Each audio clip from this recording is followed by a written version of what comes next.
about one like that? Subtract the 5. Always we got to get it equal to 0 first, right? So we subtract the 5 to the left side.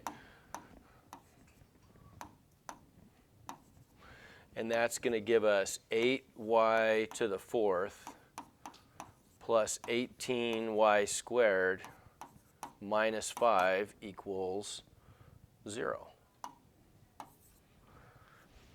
Okay, so that's a trinomial now, right? We've got a trinomial on the left side. Trinomials we're always going to factor just normally, right? Now this, I gave you kind of a tough one. On the test, you're probably not going to get one that you have to use slip and slide on, right? At least maybe not until I might put like a 1-point bonus on there or something like that. But this is, I gave you one here for practice where we might as well do one of those today, right? So we don't want to forget how to do it. So I've got a trinomial, but before I can factor this thing, I got to make it look like a quadratic trinomial. I have to make it look like a times something squared plus b times something plus c. How could I do that? How could I make this look like, how could I make this first term, instead of looking like 8y to the 4th, how could I make that look like 8 times something squared plus 18 times something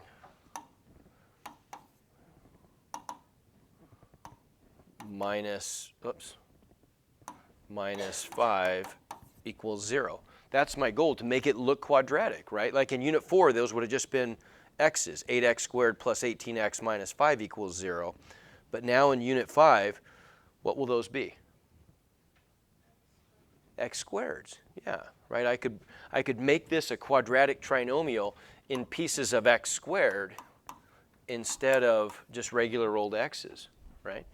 But it's still going to factor the same way. So now this is one where we can't undistribute anything. So we're just going to have to use slip and slide. So we'll do a little side work here. So for slip and slide on that trinomial, what's the first step of slip and slide? Okay, good. We're going to slip the 8 over to the end, right? And we get the basic trinomial, x squared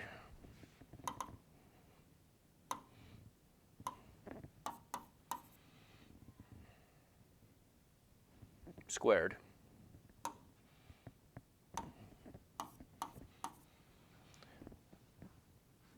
plus 18x squared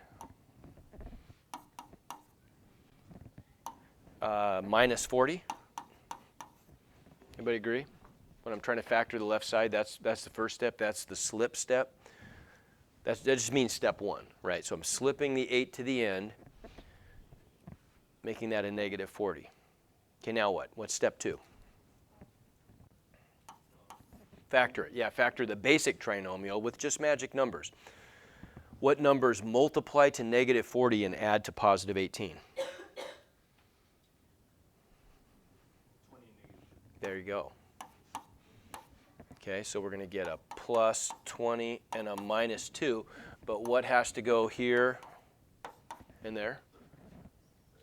X squareds. Good. Because when I distribute, I need to get x squared squared, or x to the 4th, right? Okay, next step. You got to divide. Yeah, okay, good. We got to divide by the number, divide both of the magic numbers by the number that we slipped in step 1, which was an 8, right? So I'm going to divide each of those by 8. Then what? Well, almost, but what do I have to do to those fractions first? Got to simplify the fractions. Okay, so step 3 becomes, I guess really that's step 3, isn't it? Step 3 is divide by 8.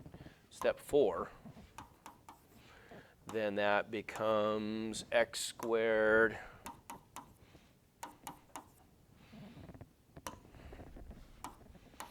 plus 20 over 8. What's 20 over 8 become? 5 over 2. I can divide each by 4, can't I? So plus 5 halves and 2 over 8. There you go. Okay, now what's the last step? You gotta put the 2 in front of the x. Okay, good. Slide the denominators. Right, good. So the last step, we're going to slide those guys up in front of the x's.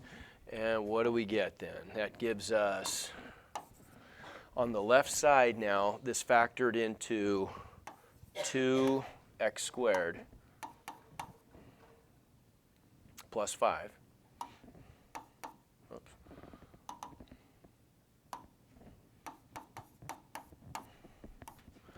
Times 4x squared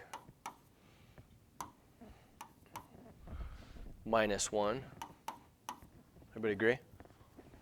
When I slide the denominators up in front of the x's, in this case x squareds, and the whole thing is equal to 0. Okay, now what? So we got this thing broken down quite a bit. Do we have to factor any more here? We can. Do we have to? No. We don't have to though, right? Because these are quadratic, so I can just isolate the x by solving. Okay? So how about in this the first factor? If I set that equal to 0, let's choose new color here. So if I set this one equal to 0,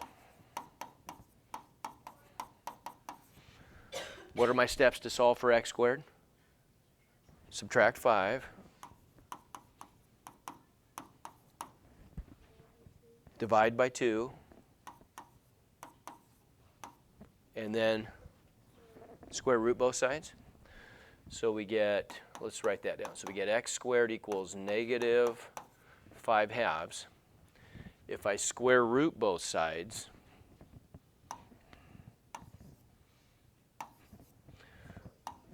well, for one thing, I've got a negative inside, so that's going to become an I outside. If I square root both sides, I think I already heard it, we need a plus or minus, don't we? So we end up with x equals plus or minus the square root of 5/2 I. Okay, there's one other thing I guess we can do to this. What rule did we just break with that square root? Say it again, what? No tenths in the basement. There it is, no tenths in the basement. So if I split this square root of 5 over 2 up into separate square roots, we get x equals plus or minus the square root of 5 over the square root of 2 times I, right? And then we'll just have to multiply top and bottom by what? Square root of 2, right? To simplify that fraction. So if I multiply top and bottom by square root of 2, what's my final answer for that one? Plus or minus on the top, what's the square root of 5 times the square root of 2? Square root of 10. What's the square root of 2 times the square root of 2? 2. So we got rid of the square root on the bottom times I. So we get two solutions, plus or minus, one for the plus, one for the minus, plus or minus the square root of 10 over 2 times I, okay? And then, so we got 2 of our 4 we should get total, right? Because that's a 4th degree polynomial equation. So I need 2 more, and those are just going to come from here, right? If I set the other equation equal to 0, 4x squared minus 1 equals 0. What are the steps to isolate x? Add 1. Next, divide by 4. Now what? Square root. So I need a plus or minus. What's the square root of 1/4? It's true.